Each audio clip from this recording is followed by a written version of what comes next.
Senior सहाफ़ी मंगोवाल chairman माची कौमी इत्तेहाद ज़िला गुजरात हकीम मोहम्मद अरशद खोखर के बड़े भाई मोहम्मद अख्तर खोखर का सालाना ख़त्म पाक उनकी रिहाइश का मोहल्ला कश्मीर कॉलोनी मंगोवाल गुरबी में अदा कर दिया गया।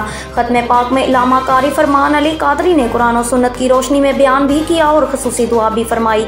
ख़त्म पाक में दोस्तों अहबाब ने खसूसी तौर पर शिरकत की, जिनमें अल असर वेलफेयर फाउंडेशन के चेयरमैन डॉक्टर गुलाम सरवर पोमा, सियासी समाजी शख्सियत अफजल भट्ट, बाऊ मुनव्वर साहब, हकीम गुलफाम सरवर खान, मोहम्मद अहसन खोखर गमराली, ठेकेदार सैफुल्ला मंगोवाल, डॉक्टर असगर अदीब मंगोवाल, जुहेब अरशद खोखर, शुएब अरशद खोखर, हसीब अख्तर, नुरेज अहमद सहाफ़ी मंगोवाल, फैसल वराइज, ताहिर महमूद कालू पिंडी, सैफुल्ला कोट कक्षा, रिजवान अहमद चकोरी, मजहर कोट कक्षा, मोहम्मद सफ्तर चकगुल, कमर शहजाद मंगोवाल गुरबी, बिलाल अहमद मंगोवाल गुरबी, सुफियान अहमद मंगोवाल गुरबी के अलावा मोहल्लेदारों ने खसूसी तौर पर शिरकत की।